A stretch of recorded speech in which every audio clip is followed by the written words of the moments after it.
Hey guys, welcome back to another video by Yulan, and today I'll be sharing a lecture on Vasomotor Symptoms of Menopause, also known as VMS. As the menopausal transition begins, the levels of estrogen and progesterone start to fall in women.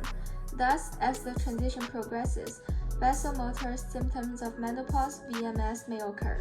These symptoms include hot flashes, night sweats, heart palpitations, and fluctuations in blood pressure.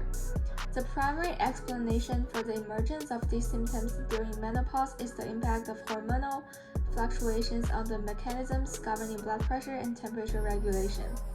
As reported by the North American Menopause Society, hot flashes affect up to 75% of women in the US during the menopausal transition.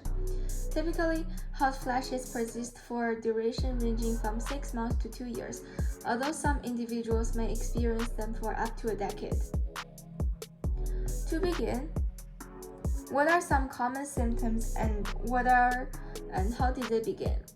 Vasomotor symptoms arise from the constriction or dilation of blood vessels. Hot flashes are an intense or mild feelings of heat, particularly in your chest, neck, and face. Furthermore, the causes of hot flashes are probably neurovascular, meaning they occur when alterations happen in the segment of the nervous system responsible for circulation. Experts theorize that hot flashes stem from modifications in the brain region responsible for regulating body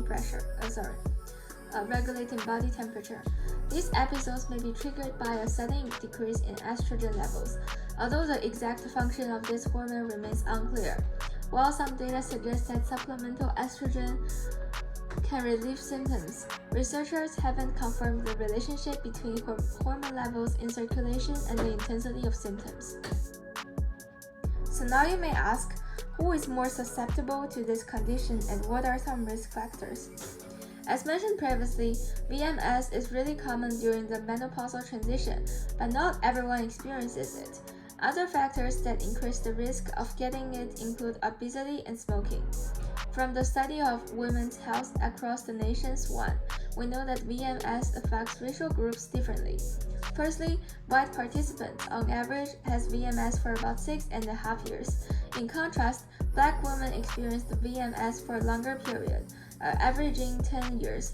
Hispanic women fell between the black and white groups in terms of the time of duration of their VMS. Chinese and Japanese women reported the mildest hot flashes among all the racial groups examined. A separate study found that Native American women experienced the VMS at rates and duration similar to black women and exhibited similar symptom severity. Despite these differences, we still don't know why these differences among different racial groups exist. Since VMS is a normal and common symptom during menopause, most women don't seek treatment and just let it gradually disappear as they age. However, for those who seek treatments, there are many treatments available. There are prescription drugs on the market, a Mediterranean diet, and guidance for eating specific foods. Exercise, particularly resistance training, might have a beneficial impact on VMS, as indicated by a 2019 study conducted in Sweden.